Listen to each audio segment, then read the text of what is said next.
Hello, Queenagers. I am coming to you from my tent.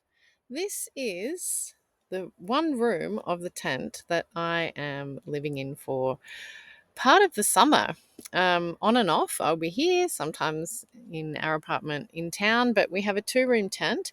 This is the kind of entrance slash clothing storage area, and we have a bedroom in there, and it's like glamping. And I we're actually preparing for a storm. It's going to be really stormy tonight. Massive winds. So I'm pre-recording this. I'm actually coming to you from my tent on Thursday, even though this will be landing in your inbox on Friday, because I will be scheduling it. Yay for scheduling. So hopefully I will have survived the storm. The tent will have survived the storm. We've pegged it down, battened down the hatches, moved everything inside the boathouse that needs to be moved. So yeah, fingers crossed that that all goes well. I really wanted to talk to you today about asking the question, how are you honoring the ebb and flow of your energy and how you want to move through the world? So I guess it's really comes from something I was thinking about. I've been giving myself a lot of space and downtime, which sometimes is much needed for many of us. I tend to have a much slower life than I used to, but I also find that giving myself space gives me multiple opportunities to be creative. It just comes to me in waves, I guess. And I wonder if that's the same for you too. Is that something that you have tried? How is that working for you? And giving myself space means I can be sitting on a chair looking out at the water, or I can be going for a walk, or I can be reading a book. I've actually managed to read three books in a couple of weeks, and one book I read, well, two books I read in 2 days, as in 2 days each. So over a 4 day period. And that to me is showing that I'm kind of thinking about things, and I'm pondering, and I'm taking in new information, new ways of seeing the world, having new amazing experiences, because all three books have been marvelous. And that is the kind of space that I need for the creativity and that I have, the practice that I have in my life, but also in terms of working with the people that I do. So I do work with either groups of people or one-on-one, and it's about me responding to them. What are their needs? How are they needing me to show up in their life to lead them and guide them through different circumstances? And it really can be maybe struggling with some things of finding out about yourself, or it might be that you are needing to connect to the more mindful person that you know that you are, or it could be all about play and being intentional and living a life that is kind of more aligned with where you're wanting to be in the future. So all of those things I help people with, and I have a range of tools to do that.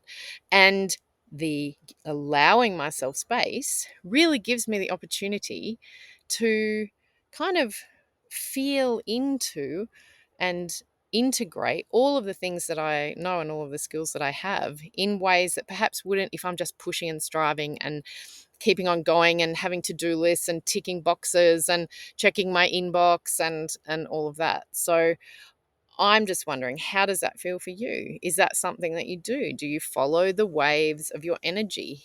How much time do you take off during a week? Do you only work a short week? I know there are many people that do. I've just had a midweek visitor, and I can now work on the weekend instead, because with my own business that is possible. Um, so that was something that I wanted to talk to you about and ask you that question. So I'd love to hear from you as usual. The other thing is, what is your creative practice? And I think I have talked about this before on Flucking Flourishing, because I put out a note yesterday that asked, well, not asked, it posed the things that mean to me. Flucking flourishing means to me. What does it mean to flucking flourish? Sorry, menopause moment. um what does it mean to fucking flourish? And it is about thinking about the planet. It is like refuse, reduce, reuse, repurpose, um, before you recycle. You're thinking about what you're buying. It's about moments of joy, and it's about connecting with yourself and being creative, whatever form that takes. And I have done all sorts of different things, and I just wanted to give you a little sneak peek into my little kind of creativity journal doodling kind of space. So it looks like this. So that's the first one. It's probably not, maybe not going to show up too well, but I have a little sketchbook, and I fill it with little doodles, and it is a way for me to kind of give my brain a little bit of a break, reconnect with, give myself some space where I'm not thinking all the time and I'm focusing on this. And sometimes it might look like this. Um, be brave and kind, and that was with charcoal, and sometimes it's with pen, and sometimes it is, maybe like spirally shell things and doodles that really help me kind of disconnect, and connect to myself in another way. So it's disconnecting from my brain. A little bit of watercolor with some pen here.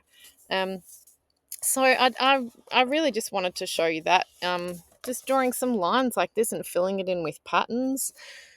All of those things can really help you, especially if you're feeling a little bit stuck. If you don't know what to actually write, you can do some other things with your hand. It doesn't have to look pretty. I've been doing this for years, which is, maybe you think, wow, I could never do it like that. Or maybe you're thinking, wow, that's really shit.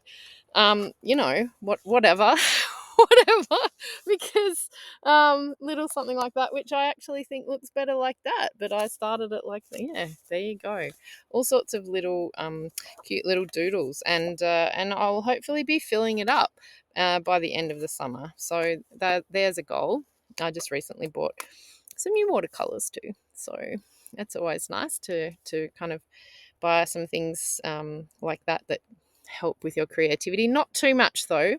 Make sure you use it. Don't hoard it. Yeah, because that energy kind of sits there, and then you have this whole like dilemma of I'm not doing enough, and look at all this stuff that happened. Yeah, leave that to the side, let it go, and focus on the little thing in front of you. Give it a little bit of color, and have some fun with it, because play is also important. Being intentional about that. So I am now saying goodbye. Have a fabulous weekend. I am working on a series that is myth busting. So if there is a myth about aging and moving into the second half of your life, or whatever, the last third, past a certain point, I'm 51, so maybe you're around my age, moving towards the rest of your life. If you have a myth you would like me to bust, if you have a myth you would like me to talk about, let me know. But I do have a little bit of a series planned for that. So I will leave you now, and I wish you a beautiful weekend, and enjoy wherever you are, whatever the weather, whether you've had a storm or it's beautiful and calm. I look forward to seeing you some other time, coming to you live next week. Ta-da!